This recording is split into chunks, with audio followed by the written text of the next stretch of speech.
لا شريك له ولا نظير له ولا مثل له ولا مثال له ولا وزير له ولا مقارن له ولا مقاسم له ولا منادي له ولا مقابل له ولا جلد بلد ولد جسد رسو جزو نزو عزم له ولا جذب وصف عيب كاب بيت خصم له ونشهد أن سيدنا ونبينا ومولانا مؤيدنا مخدومنا منظومنا معصومنا مقصودنا أجدر الخلق جديرنا هو عدوة نظمة قدوة رتبة أسوة حسنة صلى الله تعالى عليه وعلى آله وأصحابه وبارك وسلم أما بعد فأعوذ بالله من الشيطان الرجيم بسم الله الرحمن الرحيم لقد كان لكم في رسول الله أسوة حسنة لمن كان يرجو الله واليوم الآخر وذكر الله كثيرا وقال الصادق المصدوق رسول الله صلى الله عليه وسلم كل أمتي يدخلون الجنة إلا من أبى قيل ومن أبى قال من أطاعني دخل الجنة ومن عصاني فقد أبى أو كما قال عليه الصلاة والسلام اللهم صل على سيدنا ومولانا محمد وعلى آله وأصحابه وسلم एक হাদিস হযরত রাসূল করিম সাল্লাল্লাহু আলাইহি ওয়াসাল্লাম ইরশাদ করেন আল মুমিনুনা কা রাজুলিন ওয়াহিদিন ওয়া ফি রিওয়ায়াতিন কা জাসাদিন ওয়াহিদিন আল্লাহর রাসূল বলেন সারা দুনিয়ার সমস্ত মুসলমান একটা বডির মতো একটা দেহের মতো যদি মানুষের দেহের কোথাও যদি কোনো অঙ্গ ব্যথিত হয় যদি মাথা ব্যথা করে তাহলে এই ব্যথার কারণে সারা শরীর অস্থির হয়ে যায় যদি চক্ষু ব্যথা করে এই চক্ষু ব্যথার কারণে সারা শরীর অস্থির হয়ে যায় যেমন ভাবে একজন মানুষের শরীরের একটা অঙ্গ মাথা ব্যথিত হলে যেমন সারা শরীর ব্যথিত হয়ে যায় ঠিক তেমনি ভাবে সারা দুনিয়ার সমস্ত মুমিন মুসলমান একটা দেহের মতো একটা বডির মতো আজকে যদিও আমরা দাউদনগরের মুসলমান হবিগঞ্জের মুসলমান বাংলাদেশের মুসলমান দুনিয়ার কাফির মুশরিকদের দ্বারা আক্রান্ত না তবু যেহেতু ফিলিস্তিনের মুসলমান ইয়েমেনের মুসলমান লেবাননের মুসলমান মায়ানমারের মুসলমানরা আজকে আক্রান্ত আমরা মুসলমান হিসেবে সারা দুনিয়ার সমস্ত মানুষ একটা বডির মতো এই হিসেবে আমরা তাদের ব্যথায় ব্যথিত হওয়া উচিত কোন ব্যক্তি যদি বলে দুনিয়ার মুসলমান মরলে আমার কিছু আসে যায় না সেই ব্যক্তির মধ্যে আর মুনাফিকের মধ্যে কোনো ব্যবধান নাই কারণ মুনাফিক এরা মুসলমানের বেশ ধারণ করে মুসলমানের ক্ষতি চায় আর প্রকৃত মুমিন মুসলমান কোনোদিন একজন মুসলমানের ক্ষতি চাইতে পারে এজন্য মুনাফিকরা তোমরা যতই নিজেদেরকে মনে করো যে তোমরা পণ্ডিত, তোমরা দুনিয়ার সুযোগ সুবিধা লাভ করতেছো, তোমরা মনে করো তোমরা সফল কাম। তোমাদের মতো ব্যর্থ, তোমাদের মতো অসহায়, তোমাদের মতো নির্লজ্জ আর বেহায়া আল্লাহর জমিনে আর কেউ হইতে পারে না। এজন্য আল্লাহ তাআলা পবিত্র কোরআনের সূরা মুনাফিকুনের এক আয়াতে বলেন, ওয়ালিল্লাহিল ইজ্জাতু ওয়া লিরাসূলিহি ওয়া লিল মুমিনিন ওয়ালাকিন্নাল মুনাফিকিনা লা ইয়াফকাহুন। আল্লাহ বলেন ইজ্জতের মালিক আল্লাহ, ইজ্জতের মালিক নবী রাসূল, ইজ্জতের মালিক মুমিন মুসলমান। দুনিয়ার মুনাফিকরা এই কথাটা বুঝার মতো বুঝটুকু যোগ্যতাটুকু তাদের নাই। বলেন ইজ্জতের মালিক কে? আল্লাহ। ইজ্জতের মালিক নবী, ইজ্জতের মালিক নবী রাসূল, ইজ্জতের মালিক মুমিন মুসলমান। দুনিয়ার কোন বেদিন কাফির, দুনিয়ার কোন মুনাফিকদের কোন ইজ্জত সম্মান আল্লাহর কাছে নাই। দুনিয়ার সন্ত্রাসী বেঈমান কাফেরদের হাতে গণবিধ্বংসী অস্ত্র থাকতে পারে, হাইড্রোজেন বোমা থাকতে পারে, তারপরে কোর্স মিসাইল থাকতে পারে, তারপর হাজার হাজার কিলোমিটার দূরে গিয়া লক্ষ্য বস্তুতে আঘাত হানতে পারে। এই ধরনের মারণাস্ত্র তাদের কাছে থাকতে পারে, কিন্তু এই সমস্ত বেঈমান কাফের নাস্তিক মুরতাদার সন্ত্রাসীদের মর্যাদা দাম আল্লাহর কাছে বিন্দু মাত্র নাই। দুনিয়ায় ভোগ বিলাস করো, আরামায়েশ করো, খাও দাও, ফুর্তি করো, কবরে যাইবা, মরণের সময় জীব জানোয়ারের চেয়ে নিকৃষ্ট মরণ হবে তোমাদের। আর কবর হবে জাহান্নামের টুকরা। কাল হাসরের ময়দানে মাথা নিচের দিকে দিয়া দুইটা পা উপর দিকে উঠাইয়া একবার উলঙ্গ হইয়া আল্লাহর দরবারে যেদিন উপস্থিত হইবা, সেদিন ফিলিস্তিনের মুসলমান মারার কি মজা, ইয়েমেনের মুসলমান মারার কি মজা, লিবিয়ার মুসলমান, লেবাননের মুসলমান, মায়ানমারের মুসলমান, আফগানিস্তানের মুসলমান, ইরাকের মুসলমানদের কে মারা হত্যা করার যে কি মজা, সেদিন বুঝে আসবে যেদিন কিয়ামতের ময়দান কায়েম হবে। আমরা দেশের অনেক মুনাফিক আছে, এরা কয় যে হুজুর এই যে ইসরায়েলে আর আমেরিকায় সারা দুনিয়ার মুসলমান মারতেছে, আল্লাহ কি দেখে না? আল্লাহ কি দেখে না? আল্লাহ কোথায়? আল্লাহ কেন বিচার করে না? তো আল্লাহ যে ফিলিস্তিনের, আল্লাহ যে ইসরায়েলের বিরুদ্ধে গিয়া আর আমেরিকার বিরুদ্ধে গিয়ে আমাদের পক্ষ হইয়া বেঈমান কাফেরদেরকে আল্লাহ ধুলাই করবে। আল্লাহ বলেন আমি মুমিন মুসলমানদের পক্ষ তখনই অবলম্বন করব যখন দুনিয়ার মুমিন মুসলমানরা সত্যিকারের মুমিন মুসলমান হয়। আর যখন মুমিন মুসলমানের মধ্যে দুনিয়ার লোভ লালসা আরামায়েশ আর দুনিয়ার মহব্বত ঢুকে যাবে, তখন আমি আল্লাহর নুসরত, আমি আল্লাহর সাহায্য মুমিন মুসলমানদের উপর থেকে উঠে যাবে। বলেন আজকে আমরা কি দুনিয়া লোভী না? কি বলেন, দুনিয়া লোভী কিনা? বলেন দুনিয়া লোভী কেমন? আল্লাহ রাসূল বলেন একটা জমানা আসবে যেই জমানার মুসলমানরা বেঈমান কাফেরদের দাপটে এমন অবস্থা হবে যেমন ভাবে স্রোতের পানির স্রোতের উপর দিয়া খড়খুঁটা ভেসে যায়, ঠিক তেমনি ভাবে মুমিন মুসলমানরাও বেঈমান কাফেরদের দাপটে ভেসে যাবে। মুমিন মুসলমান বেঈমান কাফেরদের মোকাবেলা করতে পারবে না। সাহাবায়ে কেরাম আল্লাহ রাসূলকে প্রশ্ন করেছিলেন, ওগো আল্লাহর রাসূল, আপনি যেই যুগের মুসলমানদের কথা বলতেছেন সেই যুগের মুসলমানরা কি সংখ্যায় খুব নগণ্য হবে? জবাবে আল্লাহর হাবিব বলেন, না, সেই যুগের মুসলমান তোমাদের তুলনায় অনেক হাজার গুণ, কোটি গুণ বেশি হবে। সাহাবায়ে কেরাম রাসূলকে প্রশ্ন করেছিলেন, ওগো আল্লাহর রাসূল, তাহলে এত অধিক সংখ্যক মুসলমানদের দুনিয়াতে মুসলমানরা কেন লাঞ্ছিত অপমানিত হবে, বেঈমান কাফের আর সন্ত্রাসীদের দ্বারা নির্যাতিত নিষ্পেষিত হবে, কারণটা কি? জবাবে রাসূল বলেছিলেন ওয়াহানের কারণে। সাহাবায়ে কেরাম বললেন, হুজুর ওয়াহান কি? জবাবে রাসূল বলেন, ওয়াহান হলো দুনিয়ার লোভ আর মৃত্যুর ভয়। যেই দুনিয়ার মুসলমানদের অন্তরে দুনিয়ার লোভ ঢুকে যাবে আর মৃত্যুর ভয় ঢুকে যাবে, সেই দুনিয়ার মুসলমানরা বেঈমান কাফির নাস্তিক আর মুরতাদ সন্ত্রাসীদের দ্বারা নিষ্পেষিত হবে, নির্যাতিত হবে, বাড়ি ছাড়া হবে, ঘর ছাড়া হবে, মানুষ নির্যাতিত হইয়া দেশান্তরিত হবে। এরপরেও মুমিন মুসলমানরা বেঈমান কাফেরদের মোকাবেলা করতে পারবে না।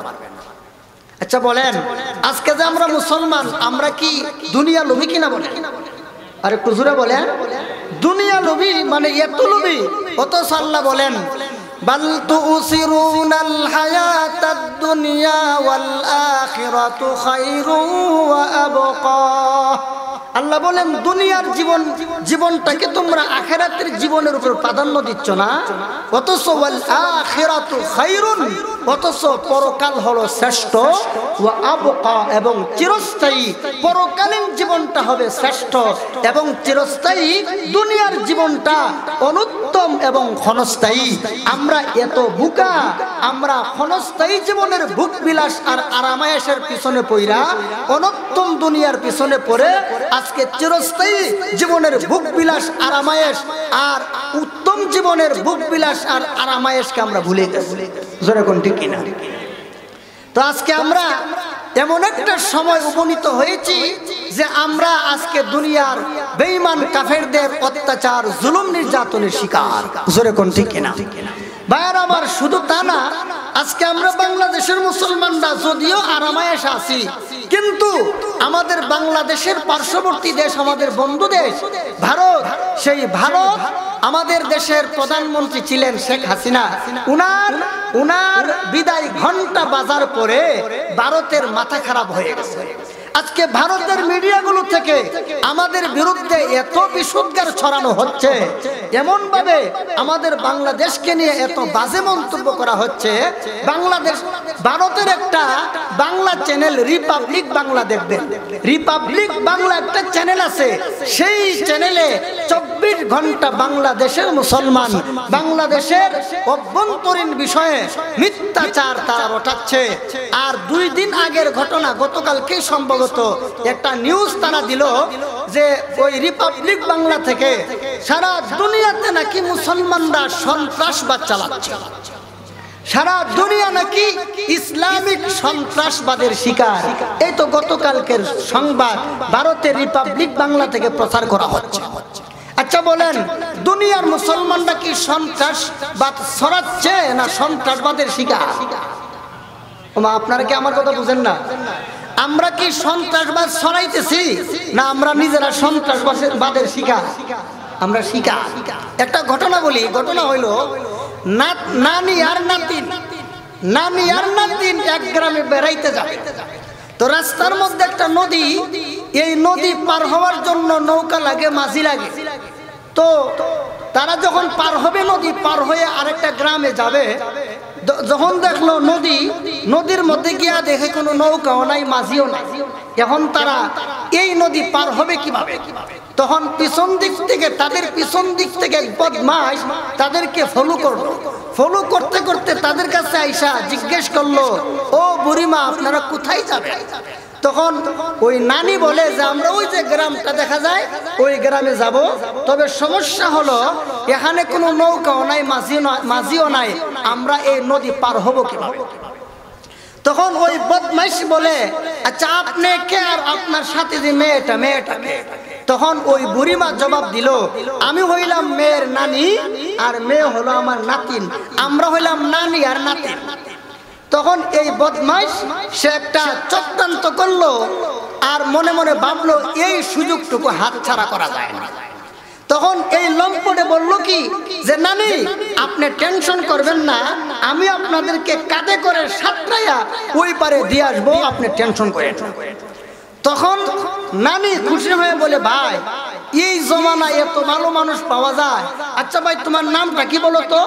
তখন ওই লম্পট বেড়ায় কয়, আমার নাম হলো নাতিন জামাই। কি জামাই? নাতিন জামাই। তখন বৃদ্ধা মানুষ এত কিছু চালাক চতুর না, বুঝে না। তখন নানিয়ে বলে, তোমার নামটা তো বড় চমৎকার, সুন্দর একটা নাম, আচ্ছা ঠিক আছে আমাদেরকে পার করার ব্যবস্থা করো। তখন এই লম্পটে আগে নাতিন কান্দে করে ওই পারে নিয়ে গেছে।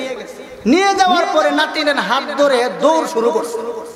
আর এই পার থেকে নানিয়ে জোরে জোরে চিল্লায় আর বলে, নাতিন জামায়ে নাতিন নিয়ে গেল, নাতিন জামায়ে নাতিন নিয়ে গেল। এই বুড়ির চিল্লা চিল্লিয়ে আশপাশের লোকজন দৌড়ায় আসলো আর বলল, এই বুড়ি, তুই কি বুড়ি হইছস না শয়তানের বুড়ি হইছস? নাতিন জামায়ে নাতিন নিব না তোরে নিব? তখন এই বুড়ি আরো চিল্লাইতে চিল্লাইতে কিছু মানুষ তো আছে না যে আসলে ব্যাপার কি, ব্যাপারটা আসলে জানা দরকার। জিজ্ঞেস করলো, ও বুড়ি ব্যাপারটা খুলে বলো। তখন বুড়ি বলে যে এটা আসলে আমার নাতিনের জামাই না, এটা নাতিন হ্যাঁ নিজের নাম ধারণ করছে, তার নাম হলো নাতিন জামাই, প্রকৃতপক্ষে সে আমার নাতিনের জামাই না। তখন এলাকার মানুষে বুঝার আর বাকি রইল না, হে তো আসলে প্রকৃত নাতিন জামাই না, হে হলো একটা লম্পট। জোরে কোন ঠিক কিনা? আচ্ছা, এই লম্পট বেড়ায় নাতিন জামাই নাম দিল কেন? যেন আশপাশের কোন লোকজন এই কথা বলতে না পারে যে সে হলো বদমাইশ একটা লম্পট। যেমন ভাবে এই লম্পটের নাতিন জামাই নাম ধারণ করেছে সমাজের মানুষকে ধোঁকা দেওয়ার জন্য, ঠিক তেমনি বলে ইহুদি বলেন, খ্রিস্টান বলেন, মালাউন বলেন, মূর্তি পূজারী বলেন, সারা দুনিয়ার সমস্ত বেঈমান কাফেররা এরা সন্ত্রাস চালাচ্ছে। সন্ত্রাস চালায়া চালায়া মুসলমানদের গায়ে চাপায়া দেওয়ার বলে মুসলমানরা সন্ত্রাসী কেন বলে?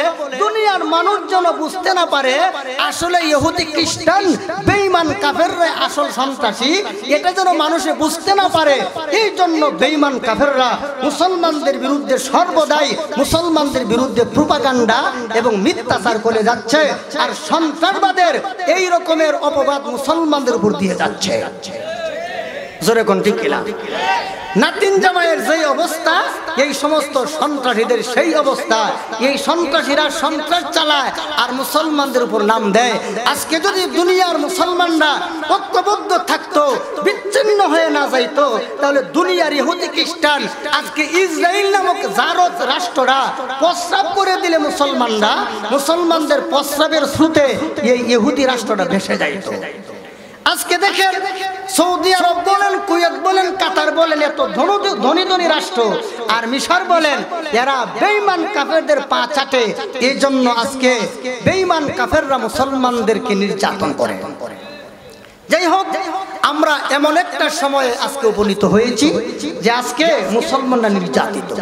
যেমন ভাবে আজ থেকে ১৫০০ বছর আগে যখন আমাদের প্রিয় নবী হযরত রাসূল করিম সাল্লাল্লাহু আলাইহি ওয়াসাল্লাম কালিমার দাওয়াত দেওয়ার পরে জুলুম অত্যাচারের শিকার হয়েছিলেন, মুসলিমে যে সমস্ত লোকজন মুহাম্মদ সাল্লাল্লাহু আলাইহি সাল্লামের হাতে কালিমা পড়ে মুসলমান হয়েছিল, তাদের উপর যেই রকমের জুলুম অত্যাচার চলেছিল, দোষ কি?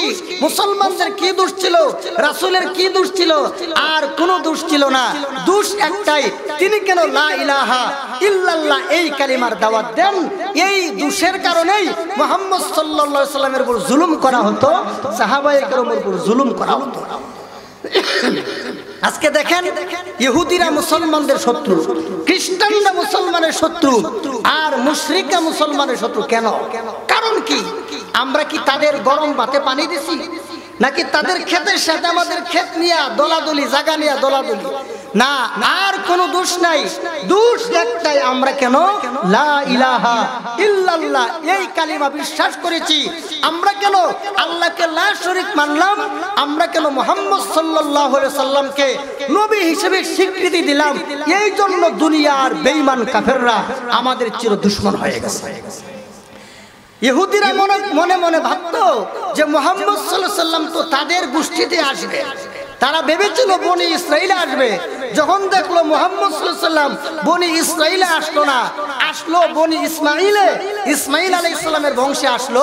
এমন কি বেঈমান, এমন কি তারা ওই সময় আল্লাহর কাছে দোয়া করত, আল্লাহুম্মা আনসুরনা বিন নবিয়িল মাবউসি আখিরিজ জামান। ও আল্লাহ, বেঈমান কাফেরদের মোকাবেলায় আমাদেরকে আপনি আখিরি নবী মুহাম্মদ সাল্লাল্লাহু আলাইহি সাল্লামকে পাঠাইয়া আমাদেরকে বেঈমান কাফেরদের বিরুদ্ধে আমাদেরকে আপনি জয়যুক্ত করুন। এই দোয়া ইহুদি খ্রিস্টানরা আল্লাহর কাছে করত। যেই মাত্র মুহাম্মদ সাল্লাল্লাহু আলাইহি সাল্লাম বনি ইসরাইলের জন্মগ্রহণ না করে বনি ইসমাইল অর্থাৎ কুরাইশ বংশে, মক্কার সম্ভ্রান্ত কুরাইশ বংশে ইসমাইল আলাইহিস সালামের বংশে জন্মগ্রহণ করলো, তখনকার সময়ের ইহুদি আর খ্রিস্টানরা মুহাম্মদ সাল্লাল্লাহু আলাইহি সাল্লামের বিরুদ্ধে চলে গেল আর বলল, এই নবীকে মানব না। যেই নবী আমাদের ধর্মে, আমাদের গোষ্ঠীতে জন্মগ্রহণ করলো না, এই নবীকে আমরা মানব না।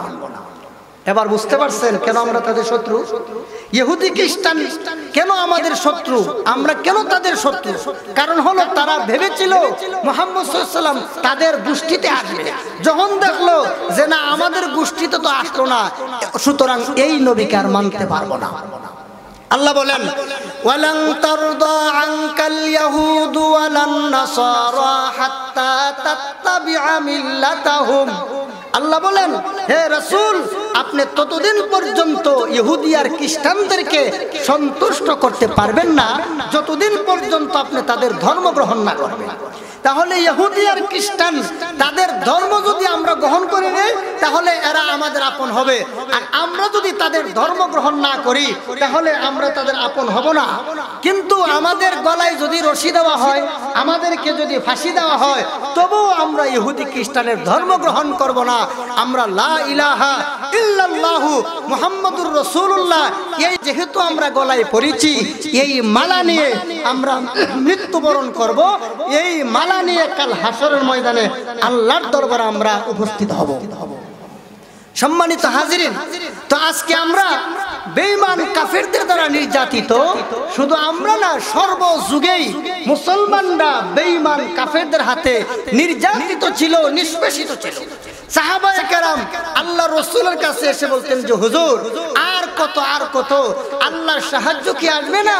আল্লাহ রাসূল বলেন ও সাহাবীরা শোনো, যদি আল্লাহর সাহায্য আসার আগে তোমাদের মরণ হয়ে যায়, আমি রাসূল ওয়াদা দিলাম আল্লাহর তৈরি জান্নাত তোমাদের জন্য ওয়াজিব হয়ে যাবে। ভাইরা আমার, আল্লাহ বলেন আম হাসিবতুম আন তাদখুলুল জান্নাতা ওয়ালাম্মা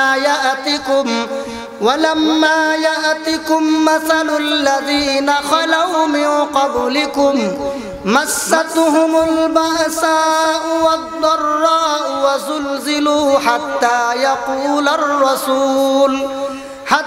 ইয়াকুলার রাসূল ওয়াল্লাযীনা আমানু মাআহু মাতা নাসরুল্লাহ।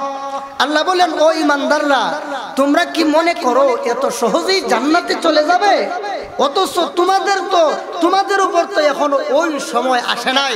তোমাদের পূর্ববর্তী এমন এক সময় অতিবাহিত হয়েছে যে মুসলমানদেরকে, আল্লাহওয়ালাদেরকে লোহার চিরুনি দিয়ে আশ্রাইয়া হাড্ডিগুলো একদিকে, গোশতগুলো আরেক দিকে রেখে দেওয়া হয়েছে, তবুও তারা ঈমানের উপর অটল অবিচল ছিল। তোমরা কি মনে করেছো এত সোজাই জান্নাতে চলে যাইবা? রাসূলকে শুধু আর সাহাবীদেরকে শুধু শারীরিকভাবে নির্যাতন না, বরং ঠাট্টা বিদ্রুপ করা হতো। কোন সময় বলা হতো আরে মুহাম্মদ একটা পাগল, কেউ বলতো মুহাম্মদ একটা জাদুকর, কেউ বলতো মুহাম্মদ একজন গণক, কেউ বলে মুহাম্মদ কবি। এইভাবে রাসূলকে নিয়ে ঠাট্টা বিদ্রুপ করা হতো। একবার সব বড় বড় লিডাররা, বড় বড় সন্ত্রাসীরা, বড় বড় মুশরিকরা একদিন এক জায়গার মধ্যে সমবেত হলো। সমবেত হয়ে ওয়ালিদ ইবনে মুগীরা একজন বড় সন্ত্রাসী বেঈমান কাফের, তাকে নিয়ে বসলো আর বলল যে যে আমাদের বস মুহাম্মদের ব্যাপারে আপনার কি মন্তব্য? তো ওয়ালিদ ইবনে মুগীরা বলে আমার মন্তব্যটা কি এটা পরে বলবো, আগে তোমরা বলো তোমাদের কি মন্তব্য। তখন একজনে বলে যে আরে মুহাম্মদ তো একজন মিথ্যাবাদী। তখন ওয়ালিদ ইবনে মুগীরা বলে তোমাদের কথা ভুল, সে কোনোদিন মিথ্যা কথা বলতে পারে না। আরেকজন বলল তাহলে সে পাগল। তখন ওয়ালিদ ইবনে মুগীরা বলে না, সে পাগলও হতে পারে না, কারণ পাগলের কথাবার্তার কোনো মিল নাই, অসঙ্গতি থাকে কথাবার্তায়, আগের কথায় আর পরের কথায় মিল থাকে না, তো সে পাগলও হতে পারে না। মুহাম্মদের কথা এত সুন্দর, এত মধুময়, তার কথার ভিত এত মজবুত এবং তার কথার শাখা প্রশাখা এত সুন্দর, মুহাম্মদ সাল্লাল্লাহু আলাইহি ওয়াসাল্লাম কোনোদিন মিথ্যা বলতে পারে না। আরেকটা কোনা মুহাম্মদ গণক, আরেকজন এসে কোনা সে জাদুকর। এখন ওয়ালিদ ইবনে মুগীরা সে কি বলবে, সে কিছুক্ষণ চুপ থাইকা সে বলতে লাগলো আচ্ছা দেখি কি করা যায়। কিছুক্ষণ চুপ থাকার পরে ওয়ালিদ ইবনে মুগীরা বলে আমি একটু চিন্তা করে দেখি মুহাম্মদের ব্যাপারে কি বলা যায়। তখন ওয়ালিদ ইবনে মুগীরা বলতে লাগলো মুহাম্মদ পাগলও নয়, গণকও নয়, কবিও নয়, মিথ্যাবাদীও নয়, মুহাম্মদ একজন জাদুকর। নাউজুবিল্লাহ কইতেন আর জোরে কোন। তখন আল্লাহ পাক সূরা মুদ্দাসসিরে 16টা আয়াত নাযিল করেছেন ওয়ালিদ ইবনে মুগীরার ব্যাপারে। আল্লাহ বলেন ইন্নাহু ফাক্কারা ওয়া কদ্দারা ফাকুতিলা কাইফা কদ্দার সুম্মা কুতিলা কাইফা কদ্দার সুম্মা নাযারা সুম্মা আবাসা ওয়া বাসার সুম্মা আদবারা ওয়াস্তাকবার ফাকালা ইন হাযা ইল্লা সিহরুন ইউসার ইন হাযা ইল্লা কাউলুল বাশার। আল্লাহ বলেন ইন্নাহু ফাক্কারা ওয়া কদ্দার, সে বলে যে চিন্তা করবে, পরে সে সিদ্ধান্ত গ্রহণ করবে। আল্লাহ বলেন ফাকুতিলা কাইফা কদ্দার, সে ধ্বংস হোক, সে কিভাবে আমার ব্যাপারে, আমার নবীর ব্যাপারে, আমার কোরআনের ব্যাপারে এমন সিদ্ধান্ত গ্রহণ করলো। সুম্মা কুতিলা কাইফার, আল্লাহ বলেন অতঃপর সে ধ্বংস হোক, সে কিভাবে আমার নবীর বিরুদ্ধে, আমার কোরআনের বিরুদ্ধে এমন একটা সিদ্ধান্ত গ্রহণ করলো। সুম্মা নাযারা সুম্মা আবাসা ওয়া বাসার, সে উপস্থিত জনতার দিকে তাকায়া চোখটা ভ্রু কুঞ্চিত করলো, চেহারাকে বিকৃত করলো। সুম্মা আদবারা, পৃষ্ঠ প্রদর্শন করলো। ওয়াস্তাকবার, অহংকার প্রদর্শন করলো। আর বলল এই তো মুহাম্মদ একজন জাদুকর, আর মুহাম্মদের কাছে যা নাযিল হয় এইগুলো সব শের কবিতা, মুহাম্মদ কোনোদিন নবী হইতে পারে না, সে আসলে একটা জাদুকর। জোরে কোন নাউজুবিল্লাহ। এখন আবার এই সিদ্ধান্ত গ্রহণ করলো, আবার সিদ্ধান্ত গ্রহণ করলো আচ্ছা মুহাম্মদ এত সুন্দর কথা বলে, তার চেহারা এত সুন্দর, আল্লাহু আকবার, তার চেহারা দেখে যে কোনো মানুষ তার জন্য পাগল হয়ে যায়। মুহাম্মদ সাল্লাল্লাহু আলাইহি ওয়াসাল্লাম তিনি এমন একজন সুন্দর চেহারার অধিকারী ছিলেন। উনার চেহারা এত সুন্দর, উনার বডি এত সুন্দর, উনার চেহারার সৌন্দর্যে পাগল হইয়া হযরত হাসান বিন সাবিত রাদিয়াল্লাহু তাআলা আনহু, আল্লাহর হাবিবের বিশিষ্ট সাহাবী, তিনি নবীর শানে শের কবিতা পড়তে লাগলেন আর বলতে লাগলেন ওয়া আহসানু মিনকা লাম তারা কাত্তু আইনি ওয়া আজমালু মিনকা লাম তালিদিন নিসাউ খুলিকতা মুবাররাআম মিন কুল্লি আইবি কাআন্নাকা ক্বাদ খুলিকতা কামা তাশাউ। হযরত হাসান বিন সাবিত বলেন ওয়া আহসানু মিনকা লাম তারা কাত্তু আইনি, ও নবী আপনি এত সুন্দর, আপনার চেহারা এত সুন্দর, আপনার চেয়ে সুন্দর চেহারা কোনোদিন আমার চক্ষু জীবনে কোনোদিন দেখে নাই। ওয়া আজমালু মিনকা লাম তালিদিন নিসাউ, হুজুর আপনি এত সুন্দর, আপনার চেয়ে সুন্দর কোনো বাচ্চা পৃথিবীর ইতিহাসে কোনো মহিলা জন্ম দেয় নাই।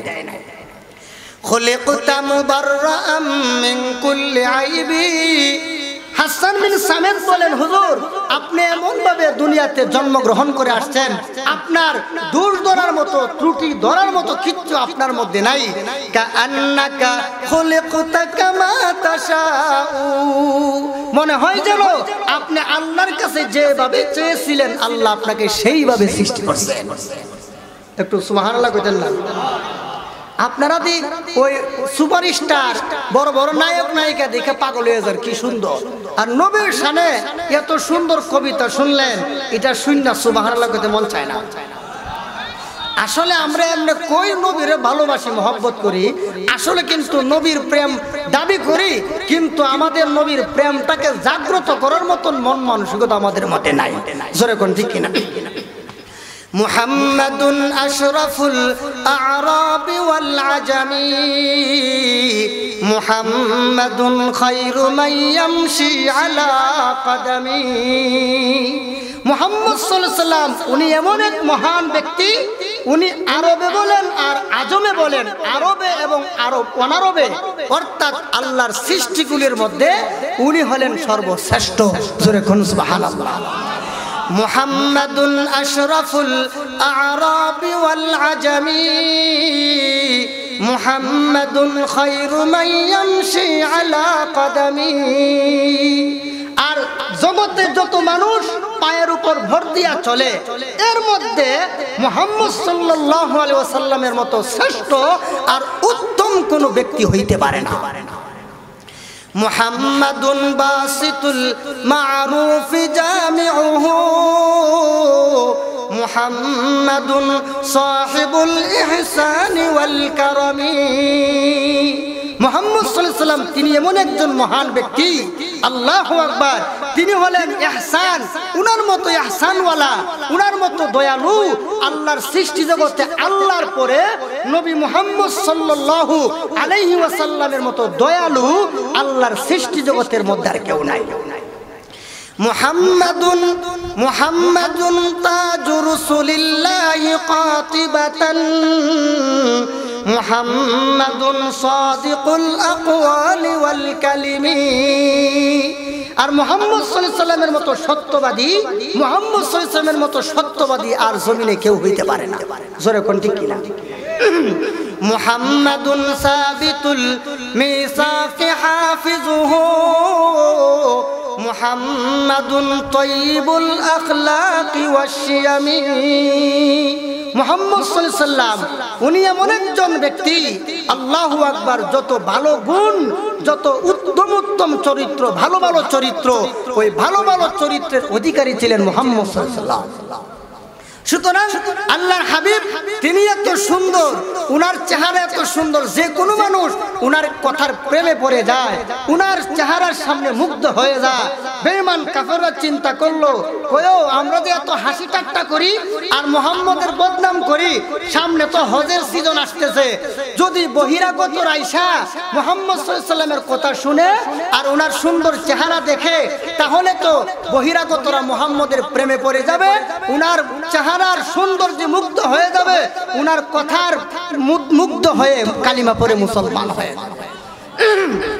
সম্মানিত হাজিরিন, তখন বড় বড় লিডাররা বলল, তখন কি করা যায়, মুহাম্মদের বিরুদ্ধে কি অ্যাকশন নেওয়া যায়? তখন বড় বড় লিডাররা চিন্তা করলো, তো যেহেতু সামনে হজ আসতেছে, হজের মৌসুমে মক্কায় ঢুকার যতগুলো রাস্তা আছে, যতগুলো পয়েন্ট আছে, যতগুলো মোড় আছে, প্রত্যেকটা মোড়ে মোড়ে বড় বড় সন্ত্রাসী বেঈমান কাফেরদেরকে বসাই দিবা। যারা এদিকে আসতে চাইবে তাদেরকে বলে দিও এবার হজ না করে চলে যাও। এবার মক্কায় একটা পাগলের আবির্ভাব হয়েছে, তার কথা শুনলে ফ্যামিলির মধ্যে অশান্তি সৃষ্টি হয়, ফ্যামিলির মধ্যে ফাটল তৈরি হয়, মানুষের মধ্যে ভয়ে ভয়ে বিপদ সৃষ্টি হয়। এই পাগলের কথা তোমরা না শুইনা এবার ফিরে যাও, আগামী বছর এসে হজ কইরো। ভাইয়ের আমার, এই বদনাম যখন ছড়ায় দিল, এখন বহিরাগত যারা মক্কায় আসছিল হজ করার জন্য, এরা চিন্তা করলাই রে, এরা দিয়ে মুহাম্মদের ব্যাপারে বদনাম ছড়ায়, মুহাম্মদ নাকি বড় একটা পাগল। তাইলে মুহাম্মদ তো মনে হয় ছোটখাটো কোনো পাগল হবে না, মনে হয় অনেক বড় পাগল। কারণ উনি যে এত বড় পাগল, উনার বিরুদ্ধে এত বড় বড় লিডাররা, বড় বড় নেতারা নামছে কেন? মনে হয় কিন্তু আছে। জোরে কোন ঠিক কিনা? মুহাম্মদের ব্যাপারে যখন বড় বড় নেতারা বলে, তাহলে মনে হয় কিন্তু আছে। যেরকম ঠিক কিনা? যখন আলেমদের ব্যাপারে এমপিরা, মন্ত্রীরা, এমনকি প্রধানমন্ত্রী পর্যন্ত সংসদে দাঁড়ায়া আলেমদের ব্যাপারে কুরুচিপূর্ণ মন্তব্য দিতে পারে, তাহলে বোঝা যায় আলেমদের বিরুদ্ধে বলার পিছনে কিন্তু আছে। যেরকম ঠিক কিনা? কারণ আলেমদের বিরুদ্ধে বলতে পারলে বোতল খাওয়া যায়। জোরে কোন ঠিক কিনা? আলেমরা যদি হক কথা না বলে, আলেমদের কারণে বোতল খাওয়া যায় না, আলেমদের কারণে জিনা করা যায় না, আলেমদের কারণে সন্ত্রাস করা যায় না, টেন্ডারবাজি করা যায় না, ভূমি দখল করা যায় না, দেশের টাকা পয়সা বিদেশে পাচার করা যায় না, কারণ আলেমরা সব অপরাধের পথে বাধা। জোরে কোন ঠিক কিনা? একটা কথা মনে রাখবেন, ইসলামী শিক্ষায় শিক্ষিত যারা, কোরআনের শিক্ষায় শিক্ষিত যারা, তাদের দুশমন কারা? উত্তর হলো কোনো না কোনো অপরাধী যারা। কারণ সমস্ত অপরাধীরা ইসলামী, সমস্ত অপরাধের পথে ইসলাম বাধা। ঘুষের বিরুদ্ধে ইসলাম বাধা, সুদের বিরুদ্ধে ইসলাম বাধা, জিনার বিরুদ্ধে ইসলাম বাধা, সন্ত্রাসের বিরুদ্ধে, টেন্ডারবাজির বিরুদ্ধে, মাস্তানের বিরুদ্ধে, আর ভূমি দখলের বিরুদ্ধে, আর দেশের টাকা বিদেশে পাচার করার বিরুদ্ধে একমাত্র আলেমরাই বাধা। অতএব আলেমদেরকে যদি কুণ্ঠাসা করা যায়, আলেমদেরকে যদি জনগণ থেকে বিচ্ছিন্ন করা যায়, আলেমদেরকে যদি জেলে ঢুকায় রাখা যায়, তাহলে আমরা বোতল খেতে পারবো, আমরা মদ গাঁজা খাইতে পারবো, নারী নিয়ে নাচতে পারবো, দেশের টাকা পয়সা বিদেশে পাচার করতে পারবো। ও মিয়ারা শুনো, সহিহ মুসলিম শরীফ প্রথম খণ্ডের 80 নম্বর পৃষ্ঠায় একটা হাদিস উল্লেখ আছে। আল্লাহ রাসূল বলেন, মান ইক্তাতা আরদান যালিমান লাকিয়াল্লাহ ওয়া হুয়া আলাইহি গাদবান। কেউ যদি কোনো ব্যক্তির জমি জোরপূর্বক ভাবে দখল করে, অন্যায়ভাবে দখল করে, দুনিয়াতে অন্যায়ভাবে দখল করে কিছু ভোগ বিলাস আর আরামায়েশ করলা, কিন্তু কাল হাসরের ময়দানে আল্লাহর সাথে তুমি এমন ভাবে সাক্ষাৎ করবা যে আল্লাহ তোমার প্রতি রাগান্বিত। আচ্ছা বলেন, আল্লাহ যদি আমার প্রতি রাগান্বিত থাকে তাহলে আমার উপায় থাকবে? আর জোরে বলেন, আল্লাহ যদি আমার উপর রাগান্বিত থাকে, আপনার উপর রাগান্বিত থাকে, আমাদের কবলে জান্নাত আছে? যার উপর আল্লাহ রাগান্বিত তার কবলে জান্নাত আছে? তাইলে যে ব্যক্তি মানুষের জমি দখল করে আদার জায়গা আপনি নিলেন গা জোর কইরা, আল্লাহ রাসূল বলেন তুই আদার জায়গা নিছস না, তোর কপালে তুই কোরাল মারছস। যেরকম ঠিক কিনা? এই জন্য সহিহ মুসলিম শরীফ প্রথম খণ্ডের মেন কিতাবের ৮০ নম্বর পৃষ্ঠার সর্বশেষ হাদিস, আল্লাহ রাসূল বলেন কেউ যদি অন্যায়ভাবে কারো জমি দখল করে তাহলে কাল হাসরের ময়দানে আল্লাহ তার প্রতি রাগান্বিত থাকবে।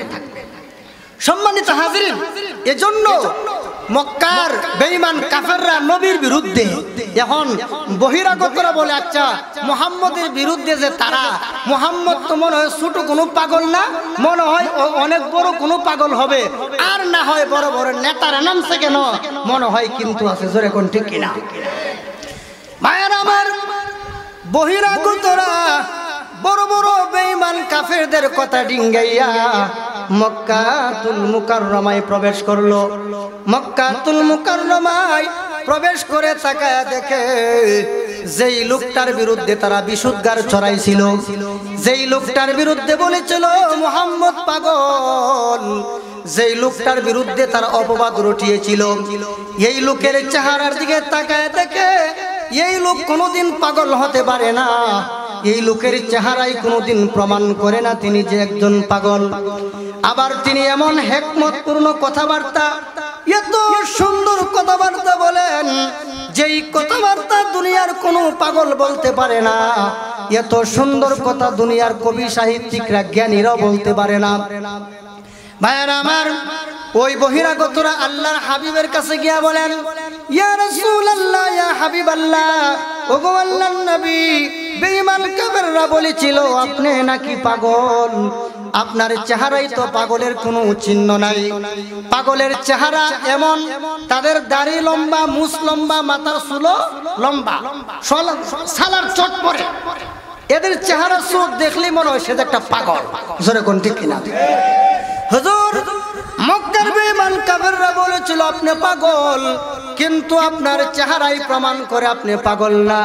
ওগো নবীজি, এখনই তাওবা করা দেন, এখনই কালিমা পড়ায়া দেন, মুসলমান হয়ে যাব। শুধু তা না, আল্লাহর হাবিবের চেহারা দেখে শুধু মুগ্ধ হয়ে যায় নাই, বরং আল্লাহর হাবিব যেই কথাবার্তাগুলো বলে, এই কথাবার্তা দুনিয়ার কোন পাগল বলতে পারে না। দুনিয়ার পাগলদের কথার মধ্যে কোনো মিল নাই, কিন্তু মুহাম্মদ সাল্লাল্লাহু আলাইহি ওয়াসাল্লাম তিনি যেইভাবে কথাবার্তাগুলো বলেন, ওনার কথার যেমন অর্থের মিল আছে, ছন্দের মিল আছে, কথাবার্তার মধ্যে কোনো এলোমেলো নাই। ভাইয়ের আমার, আল্লাহর হাবিব তেলাওয়াত করতে লাগলেন আর বলতে লাগলেন, আল কারিআতু মাল কারিআ ওয়া মা আদরাকা মাল কারিআ। এইভাবে আমিলা পড়েন। আবার আল্লাহর হাবিব পড়েন, আল হাক্কা মাল হাক্কা। এইভাবে ক ক মিলায়া পড়েন। আবার আল্লাহর হাবিব বলেন, লা উকসিমু বিহাযাল বালাদ ওয়া আনতা হিল্লুম বিহাযাল বালাদ ওয়া ওয়ালিদিন ওয়া মা ওয়ালাদ লাকাদ খালাকনাল ইনসানা ফি কাবাদ। এইভাবে ওয়ালাদা বালাদা কাবাদা মিলায় মিলায় পড়ে। তখন বহিরাগতরা বলতে লাগলো, ও মক্কার বড় বড় বেঈমান কাফেররা, তোমরা বলেছিলে মুহাম্মদ পাগল। মুহাম্মদ কোনোদিন পাগল হতে পারে না, কারণ পাগলের জবান দিয়ে এত সুন্দর কথা কোনোদিন বের হতে পারে না। তিনি যে আল্লাহর পয়গম্বর, এর মধ্যে কোনো সন্দেহ নাই। তারা মুহাম্মদ সাল্লাল্লাহু আলাইহি ওয়াসাল্লামের কাছে গিয়া বলল, হুজুর আর দেরি করবেন না, এখনই তাওবা করান, এখনই কালিমা পড়ায় দেন, মুসলমান হয়ে যাব। আচ্ছা বলেন, করছিল বদনাম, কিন্তু অন্তরের মালিক কে? অন্তর মালিক কে বলেন? আল্লাহ। আল্লাহ বলেন মানুষের দিলের মালিক আমি আল্লাহ। আমি যদি দিল ঘুরায় দেই, আবু লাহাব, উতবা সাহেবা, বড় বড় বেঈমান কাফেররা দেখবা কিছুই করতে পারবে না। মানুষ ইদা জা নাসরুল্লাহি ওয়াল ফাতহু, আল্লাহর বিজয়, আল্লাহর সাহায্য যখন আসবে, তখন দেখবা দলে দলে মানুষ আইসা কালিমা পড়ে মুসলমান হয়ে যাবে। ভাইয়ের আমার, দীর্ঘ 13 বছর পর্যন্ত মক্কা জিন্দেগিতে বেঈমান কাফেররা মুহাম্মদ সাল্লাল্লাহু আলাইহি ওয়াসাল্লামকে ঠাট্টা করলো, মুহাম্মদ সাল্লাল্লাহু আলাইহি ওয়াসাল্লামের সাথী সঙ্গীদেরকে নির্যাতন করলো, আল্লাহর হাবিবকে জুলুম নির্যাতন করলো।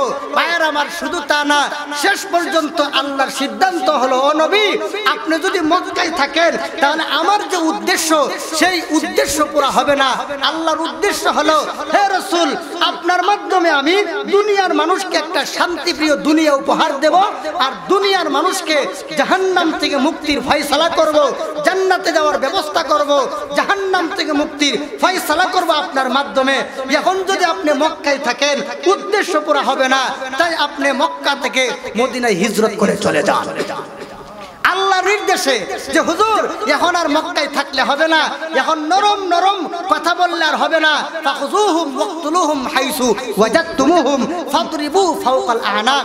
ও নবী, এখন থেকে আর মিষ্টি কথা বললে হবে না, বেঈমান কাফের সন্ত্রাসীদেরকে যেখানে পাবেন সেখানে তাদের ঘাড়ের মধ্যে দিবেন, তাহলে ইসলাম প্রতিষ্ঠা হবে, আর নরম কথা দিয়ে ইসলাম প্রতিষ্ঠা হবে না। ভাইয়ের আমার, এজন্য আল্লাহর হাবিব মক্কা থেকে মদিনায় হিজরত করে চলে যাবেন। এখন এলাকার একটা মায়া মহব্বত আছে না, কি বলেন? এলাকার মায়া মহব্বত, বাড়ি ঘরের মায়া মহব্বত, স্ত্রী সন্তান, তারপর ছেলে মেয়ে, বিবি বাচ্চা, আত্মীয় স্বজন, খেস, সবকিছুর একটা মায়া মহব্বত। আর সবচেয়ে গুরুত্বপূর্ণ কথা হলো, সেখানে আল্লাহর ঘর বাইতুল্লাহ শরীফ। জোরে কোন সুবহানাল্লাহ, আরো জোরে কান। আল্লাহর ঘরের একটা মায়া আছে না? আরো জোরে বলেন। আল্লাহর ঘরের মায়া মহব্বত, যারা প্রকৃত ঈমানদার, আল্লাহর ঘর একবার দেখলে তার প্রেমে যে পড়ে, প্রত্যেক বছরই বারবার মক্কায় যাইতে মন চায়। জোরে কোন ঠিক কিনা? খানায়ে কাবা কা মঞ্জর আই খুদা দেখলা মুঝে, मक्का वो शहर मदीना को दे मुझे, हाजिया सब देखते हैं राह में गारे हिरा, जिसमें हजरत मुस्तफा चुप कर बुलाते थे तुझे। যারা প্রকৃতপক্ষে মুমিন মুসলমান, এরা তো চায় যে খানায়ে কাবা বাইতুল্লাহটা আবার দেখি, আবার রাসূল এখানে জন্মগ্রহণ করেছেন বাইতুল্লাহর কাছে। এতদিন পর্যন্ত সকাল সন্ধ্যায় সর্ব সময় আল্লাহর ঘর দেখতে পেলেন, এখন আল্লাহর ঘরও দেখতে পাবেন না, চলে যেতে হবে। এই জন্য আল্লাহর হাবিব মক্কাতুল মুকাররমার দিকে তাকায় আর কান্দে, আর খুব মনটা ব্যথা, আল্লাহু আকবার, ব্যথিত মন নিয়া তিনি মক্কাতুল মুকাররমা থেকে মদিনার দিকে রওনা দিবেন। ভাইয়ের আমার, আল্লাহর হাবিব মক্কাতুল মুকাররমার দিকে তাকাইয়া চোখের পানি ছেড়ে দিয়ে কান্দে, আর বলে, রে মক্কা, তোকে ছেড়ে যেতে মন চায় না, তোর জমিনে আল্লাহর ঘর দাঁড়িয়ে আছে, তোর জমিনে আমার জন্মভূমি, আমার বাবার জন্মভূমি। রে মক্কা, তোকে ছেড়ে যেতে মন চায় না। এইভাবে আল্লাহর হাবিব চোখের পানি ছেড়ে দিয়া কান্দে।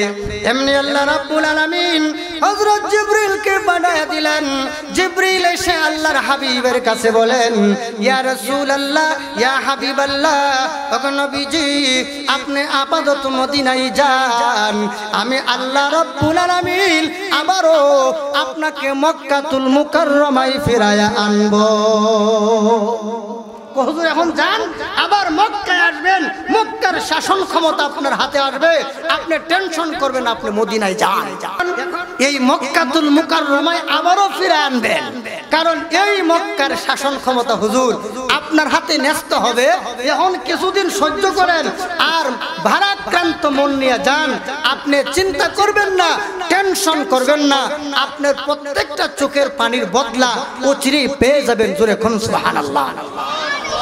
এখন মক্কার সন্ত্রাসীরা, বেঈমান কাফেররা নবীকে তাড়ায় দিল, আর নবী মুহাম্মদ সাল্লাল্লাহু আলাইহি ওয়াসাল্লামের জন্য মদিনাবাসীরা পাগল, অধীর আগ্রহে আছেন কখন আল্লাহর হাবিব মক্কা থেকে মদিনা আসবেন। ভাইরা আমার, আল্লাহর হাবিব মক্কাতুল মুকাররমা ছেড়ে মদিনাতুল মুনাওয়ারার দিকে যখন রওনা হয়ে গেলেন, ওই দিকে মদিনাতুল মুনাওয়ারায় আনন্দের বন্যা বয়ে গেছে। প্রত্যেকটা ঘরের মধ্যে আনন্দের বন্যা বয়ে গেছে। একজন বলে হুজুর আমার ঘরে আসেন, আরেকজন গিয়ে বলেন ইয়া রাসূলুল্লাহ, ইয়া হাবিবাল্লাহ, ওগো আল্লাহর হাবিব আমার ঘরে আসুন। সবাই রাসূলকে অভ্যর্থনা জানায়, রাসূলকে সুস্বাগতম জানায়। শুধু বড় বড় মানুষ না, শুধু পুরুষ আর মহিলা না। ভাইরা আমার, আল্লাহর হাবিবের আগমনের আনন্দে ছোট ছোট বাচ্চারা পর্যন্ত আনন্দে আত্মহারা হয়ে গেল। ছোট ছোট বাচ্চারা আল্লাহর হাবিবকে স্বাগতম জানানোর জন্য মদিনাতুল মুনাওয়ারা থেকে বের হয়ে গেছেন। ভাইরা আমার, আল্লাহর হাবিব একটা উটের উপর আরোহণ করে মদিনাতুল মুনাওয়ারায় গেলেন। মদিনাতুল মুনাওয়ারায় যাওয়ার পর যখন ছোট বাচ্চারা আল্লাহর হাবিবকে ঘিরে ধরলেন, আল্লাহর হাবিবকে পেয়ে আনন্দে আত্মহারা হয়ে গেলেন। আল্লাহর হাবিবও ছোট ছোট বাচ্চাদের আনন্দ দেখে আল্লাহর হাবিব খুশিতে তার চোখের পানি সামলাইতে পারলেন না। নবীজি বাচ্চাদেরকে উটের উপর উঠায়, সবগুলো বাচ্চাকে একত্রে উটের উপর উঠানো সম্ভব হয় না। এই জন্য একটাকে নামায় আর একটাকে উঠায়। এইভাবে আল্লাহর নবী চোখের পানি ছেড়ে দিয়া কান্দে আর বলে, মদিনার ছেলেরা রে, তোরা কি আমাকে চিরজীবন ভালোবাসবি, না মক্কার সন্ত্রাসী তায়েফের বেঈমান কাফেরদের মতো তোরও আমাকে নির্যাতন করবি? তখন ছোট ছোট বাচ্চারা বলে, ইয়া রাসূলুল্লাহ, ইয়া হাবিবাল্লাহ, আল্লাহর নবী গো, আমরা কিন্তু তায়েফ আর মক্কার অসভ্য বড় বড় ছেলেদের মতো নয়। তবে নবীজি আমরা হলাম মদিনার সম্ভ্রান্ত ফ্যামিলির সন্তান। ইয়া রাসূলুল্লাহ, ইয়া হাবিবাল্লাহ, যদি প্রয়োজন হয় আমাদের জীবনের তাজা রক্ত দিয়ে আপনার মান ইজ্জত আর সম্মান রক্ষা করব।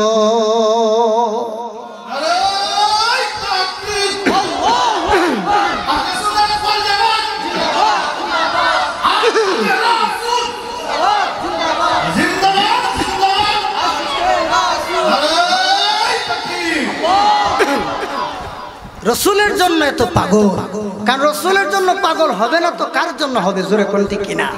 কার চেহারা এত সুন্দর, আল্লাহু আকবার। শুধু চেহারা, আল্লাহ রসুলের স্ত্রী আম্মা জান আয়েশা বলেন, মানুষ দামি দামি আতর পারফিউম ব্যবহার করতো, আমরা তো আর কোনো দামি দামি পারফিউম ব্যবহার করার সুযোগ নাই, টাকা পয়সা নাই, কোত্থেকে ব্যবহার করব? তো মানুষ আমার কাছে দামি পারফিউম নেওয়ার জন্য আসতো, আমরা পারফিউম দিব কোত্থেকে, আতর দিব কোত্থেকে? আমি আগে থেকে রসুলের ঘাম মুবারক শিশিতে ঢুকায় রাখতাম। কেউ যখন বিবাহ সাথীর অনুষ্ঠানের জন্য আমার কাছে আসতো আতরের জন্য, আমি আতর না দিয়া রসুলের ঘাম দিয়ে দিতাম। রসুলের ঘাম মুবারক বিবাহ সাথী অনুষ্ঠানে ব্যবহার করলে রসুলের ঘাম থেকে মেশকে আম্বর চাইতো সুগ্রাম বের হতো। আর একটু আসতে পান। শুধু তাই না, আমরা পেশাব পায়খানা করলে দুর্গন্ধে কয়েক মাইল পর্যন্ত যাওয়া যায় না, জোরে কোন ঠিক কিনা? কিন্তু রসুল যখন পেশাব পায়খানা করতেন, রসুলের পেশাব পায়খানার মধ্যে সুগ্রাম ছিল, কোনো দুর্গন্ধ ছিল না। শুধু তা না ভাইয়ের আমার, রসুল যখন কোথাও যাইতেন, কোথাও বসতেন, আর আকাশের সূর্যের তাপ যদি রসুলের জন্য কষ্টদায়ক হতো, তখন আকাশ থেকে এক খণ্ড মেঘমালা আইসা রসুলকে ছায়া দিতেন। জোরে কোন সুবহানাল্লাহ। শুধু তা না ভাইয়ের আমার, আল্লাহর হাবিব যেদিন জন্মগ্রহণ করেন সেদিন আসমানের চাঁদ এবং তারকা এত কাছে চলে আসছে। হযরত আব্বাস রাদিয়াল্লাহু আনহু বলেন, আমি শুনতে পাইলাম আমার ইয়েতিম নবী আমার ভাতিজা দুনিয়াতে জন্মগ্রহণ করে এসেছেন। আমি দৌড়ায় গেলাম আমার ভাতিজা মুহাম্মদকে দেখার জন্য। মুহাম্মদ সাল্লাল্লাহু আলাইহি সাল্লামেরকে যখন দেখতে গেলাম তখন তাকায় দেখি আসমানের চাঁদ এত কাছে চলে আসছে। আমার ভাতিজার চেহারা যদি ডান দিকে ঘোরানো হয় আসমানের চাঁদ ডান দিকে চলে যায়, আর যদি তার চেহারাকে বাম দিকে ঘোরানো হয় চাঁদটা বাম দিকে ঘুরে যায়। হযরত আব্বাস বলেন, হাই হাই, এই আশ্চর্য ঘটনার কথা আমি কাকে বলবো? কার কাছে এই কথার আমি উত্তর পাবো? কার কাছে পাবো? এমন কোনো মানুষ নাই। ভাইরা আমার, আব্বাস রাদিয়াল্লাহু আনহু বলেন, আমি যেদিন মুসলমান হয়ে গেলাম সেদিন আমার ভাতিজা মুহাম্মদের কাছে গিয়া বললাম, ইয়া রাসূলুল্লাহ, ইয়া হাবিবাল্লাহ, আল্লাহর নবী গো, আমাকে জবাব দেন, যেদিন আপনি দুনিয়াতে জন্মগ্রহণ করে এসেছিলেন সেদিন আসমানের চাঁদ এত কাছে কেন চলে এসেছিল? আপনার চেহারা যদি ডান দিকে ঘুরানো হতো আসমানের চাঁদও ডান দিকে চলে যাইতো, আর যদি আপনার চেহারা বাম দিকে ঘুরানো হতো আকাশের চাঁদটাও বাম দিকে চলে যাইতো। এখন নবীজি এমনটা কেন হয়েছিল? আল্লাহর রাসূল বলেন, চাচা গো, আপনি যা দেখেছিলেন ভালোই দেখেছিলেন, ঠিক দেখেছিলেন।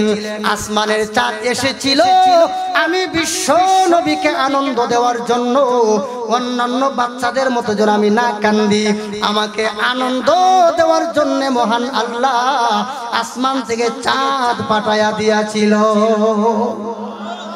ভাইয়ার আমার, শুধু তা না, আল্লাহর হাবিব মুহাম্মদুর রাসূলুল্লাহ সাল্লাল্লাহু আলাইহি ওয়াসাল্লাম তিনি যেই দিকে যাইতেন সেই দিকে মেশকে আম্বরের ঘ্রাণ করত। আর আমরা যদি ঘেমে যাই, আমরা যদি আতর পারফিউম না দেই, তাহলে আমাদের কাছে কোনো মানুষ আর আসতে পারে না। জোরে কোন ঠিক কিনা? তুই নবীর জন্য পাগল হবে না, তুই আমার জন্য হবে।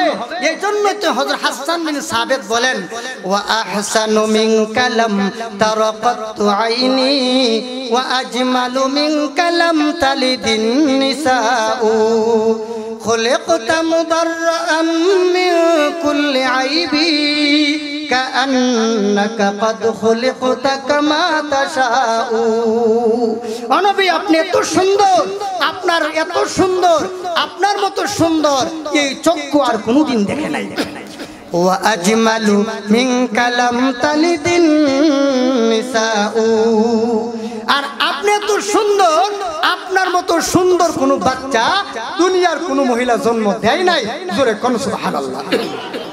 বলেন, নবীর চেয়ে শ্রেষ্ঠ, নবীর চেয়ে আবেদ, নবীর চেয়ে জাহেদ, নবীর চেয়ে আল্লাহওয়ালা, নবীর চেয়ে বুজুর্গ, নবীর চেয়ে শ্রেষ্ঠ আর সম্মানী আল্লাহর জমিনে কেউ আসেনি? আরো জোরে বলে আসেনি? যদি কেউ নবীর মতো দাবি করে, তার মতো বেঈমান, তার মতো ভণ্ড, তার মতো দাজ্জাল, তার মতো শয়তান আল্লাহর জমিনে আর কেউ হইতে পারে না। জোরে বলুন ঠিক কিনা? মুহাম্মাদুন আশরাফুল আ'রাবি ওয়াল আজামি, মুহাম্মাদুন খায়রু মান ইয়ামশি আলা কদামি, মুহাম্মাদুন বাসিতুল মা'রুফ জামিউহু,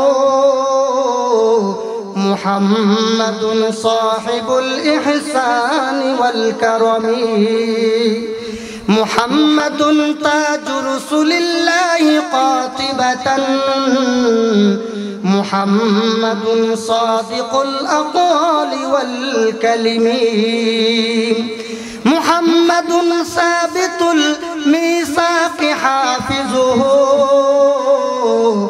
মুহাম্মাদুন তাইয়িবুল আখলাক, মুহাম্মাদুন তাইয়িবুল আখলাকি ওয়াশ-শিয়ামি, মুহাম্মাদুন হাকিমুম বিল আদলি যু শারাফি, মুহাম্মাদুল মাদিনুল ইনআম ওয়াল হিকামি।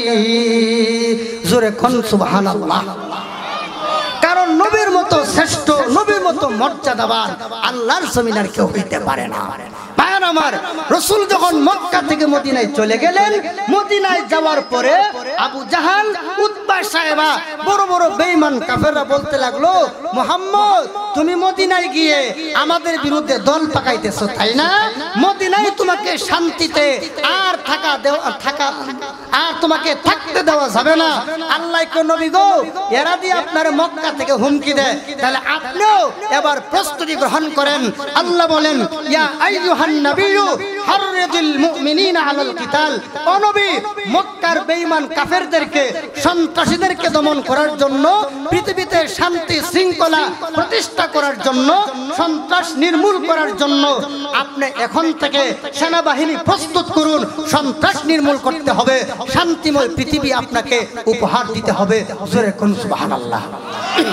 তাই রাসূল কারীম সাল্লাল্লাহু আলাইহি ওয়াসাল্লাম উনাকে দমন করার জন্য, সাহাবায়ে কেরামদেরকে দমন করার জন্য, ইসলামকে নিশ্চিহ্ন করে দেওয়ার জন্য মক্কা থেকে ৯৫০ সন্ত্রাসী, সশস্ত্র সন্ত্রাসী মক্কা থেকে ৫০০ কিলোমিটার দূরে মদিনায় গিয়া মুসলমানদের উপর হামলা করবে। আল্লাহ বলেন, ইয়া রাসূল আর দেরি নয়, বেরিয়ে যান মক্কার বেঈমান কাফের আর সন্ত্রাসীদেরকে দমন করার জন্য।